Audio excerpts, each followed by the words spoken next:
నమస్తే అమ్మా. నమస్తే తల్లి. అమ్మ, కాళ్ళ పగుళ్ళు ఉమ్, ఎక్కువగా కనిపిస్తుంది. ఒక్కొక్కరికి అయితే ఒక్కొక్కరికి రక్తం కూడా వస్తూ ఉంటుందమ్మా. అవునమ్మా. బాపా బాగా ఇబ్బంది పడిపోతూ ఉంటారు. ఏదైనా చిట్కా చెప్పండి అమ్మా, గృహ వైద్యం.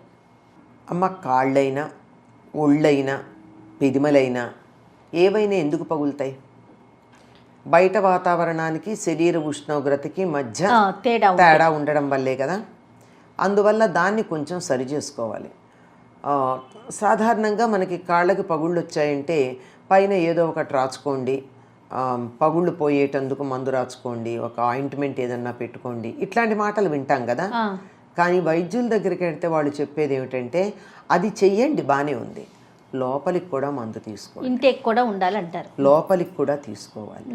శరీరంలో ఉన్నటువంటి ఉష్ణం, బయట ఉండేటటువంటి చలి, ఈ రెండింటికి మధ్య సమన్వయం లేనప్పుడు పగలటం ఉంటుంది. అది కూడా ఎప్పుడు ఎక్కువ పగులుతాయంటే నిజంగా శీతాకాలంలో కన్నా ఈ కాలంలో ఎక్కువ పగులుతాయి, ఒళ్ళు కానీ కాళ్ళు కానీ. కారణం ఏమిటంటే ఈ వాతావరణంలో పొడితనం ఉంటుంది. తడి వాతావరణం ఉన్నప్పుడు, అంటే తడి అంటే గాలిలో తేమ, హ్యూమిడ్ అంటారు. హ్యూమిడిటీ ఉన్నప్పుడు పగలడం తక్కువ. మీరు గమనించండి, సముద్ర తీరాల్లో ఉండే వాళ్ళకి కాళ్ళు పగలవు, ఒళ్ళు పగలదు, చెమటలు పడతాయి, మహా విసుగ్గా ఉంటుంది చెమట పట్టిందని. కానీ కాళ్ళు ఉంటుంది, కాళ్ళు పగలవు, ఒళ్ళు కూడా పగలదు, పెదములు కూడా పగలవు. ఎందుకని? వాతావరణంలో తేమ ఉన్న కారణంగా. సరిగ్గా ఇప్పుడు వాతావరణంలో మొత్తం తేమంతా హరించుకుపోతుంది. శిశిర ఋతువులో ఉండేటటువంటి చలికి వాతావరణంలో ఉన్న తేమంతా పోయి నేల పగలడం మొదలు పెడుతుంది, ఒళ్ళు పగలడం మొదలు పెడుతుంది, అట్లాగే కాళ్ళు కూడా పగులుతాయి. ఈ కాళ్ళు పగలడానికి, శరీరం కన్నా కాళ్ళు పగలడానికి ఎక్కువ కారణం ఏమిటంటే కింద నడుస్తాం కదా, నడిచినప్పుడు దుమ్ము ఉంటుంది, దుమ్ము తడిని పీల్చేస్తుంది.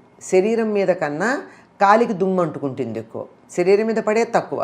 ఆ కింద దుమ్ము అంటుకుంటే ఉన్న కాస్త తడి తేమ ఏదైతే ఉందో అది పీల్చేయడంతో అది కాళ్ళు పగలడం మొదలు పెడతాయి. అందువల్ల వీలైనంత వరకు మరీ పొడి వాతావరణం లేకుండా ఉండేట్టు చూసుకోవాలి. తర్వాత ఆడవాళ్ళకి ఎందుకు పగులుతాయంటే తడిలో తిరుగుతూ ఉంటారు ఎక్కువగా. పూర్వం బురదగా ఉండేది, మట్టి బురద.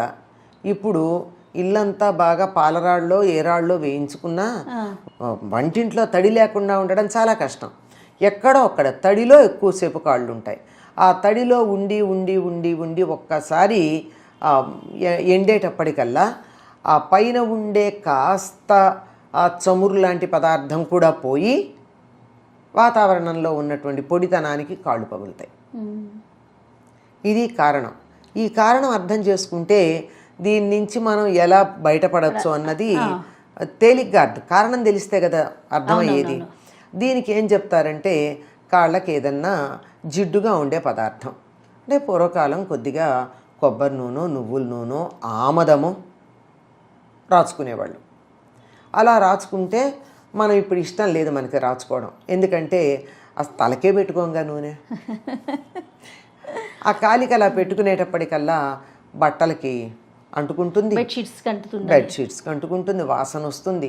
నిజమే, ఒక పూట అంటుకుంటే పర్వాలేదు, రెండో పూట చూసి చూడనట్టు తప్పించుకుంటాం, అంటే దాని వంక చూడకుండా మొహం ఇక్కడ పెట్టుకుంటాం, మూడో రోజుకు వాసన వస్తుంది కదా, దాని నుంచి తప్పించుకోలేము.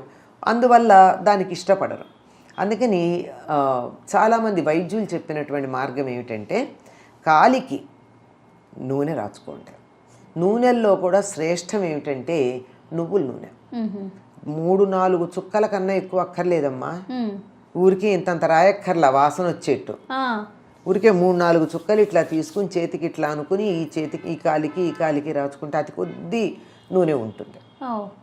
అది రాచుకుని సాక్స్ పాతవి అవి వేసుకున్నట్టయితే ఒకటి ఏమిటంటే ఆ నూనె లోపలే ఇంకేట్టుగా చేస్తుంది ఆ వేడికి. తర్వాత బయట పక్కలకి నూనె అంటకుండా ఉంటుంది.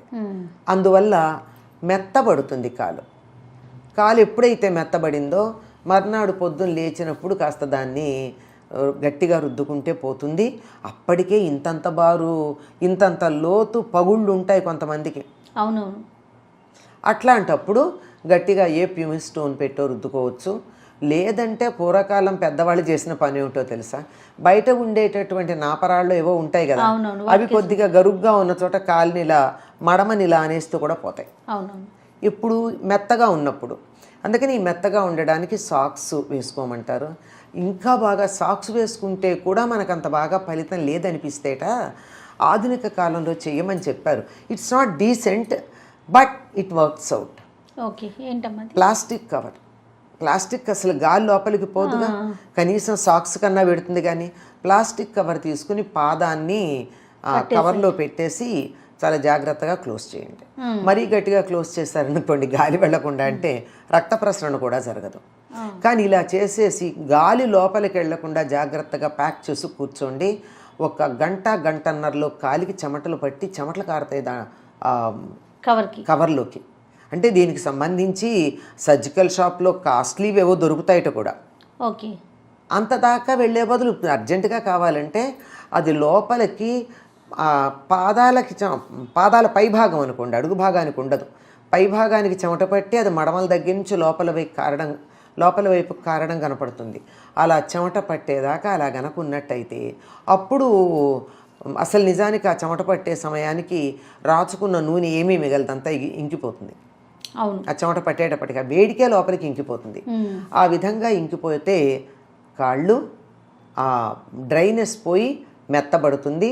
దాన్ని చక్కగా శుభ్రం చేసుకున్నట్టయితే పగుళ్ళు ఉండవు. ఇంకా పసుపు కూడా రాసుకుంటాం కదమ్మా? పసుపు రాస్తారు. పసుపు రాస్తే ఏమవుతుందంటే పగుళ్ళు ఒకవేళ ఉంటే కూడా ఆ పగుళ్ళ లోపలికి బయట దుమ్ము వెళ్ళి ఇన్ఫెక్షన్ రాకుండా ఉంటుంది. ఓహో, దానికి కాపాడుతుంది. తర్వాత ఈ ఎక్కువసేపు నీళ్ళల్లో ఉంటే వేళ్ల మధ్య తడి ఉండిపోయి తుడుచుకోవడానికి కూడా వీలు కాదు. కొన్నిసార్లు తడి ఉండిపోయి పాచిపోతుంది. ఆ పాచిపోయి ఏం చేసి దురదలు పెడుతుంది. దురదలు పెట్టి నిద్రలోనో బయటో అప్రయత్నంగానో ప్రయత్నపూర్వకంగానో గోక్కుంటూ ఉంటారు. ఒకవేళ గోక్కోకపోయినా అక్కడ తినేసినట్టయి చర్మం అంతా తినేసినట్టయి చిల్లులు పడిపోయి అసహ్యంగా తయారవుతుంది. నొప్పి బాధ అన్నీ ఉంటాయి. ఓకే, అవి రాకుండా చూస్తుంది పసుపు. పసుపు రాచుకుంటే అస్సలు పాచిపోతాం. తడి వల్ల వచ్చే ఇబ్బందులు ఏముంటాయో వాటన్నిటి నుంచి రక్షిస్తుంది. రక్షిస్తుంది అని చేత రాచుకుంటాం. ఓకే అమ్మా, నమస్తే. నమస్తే.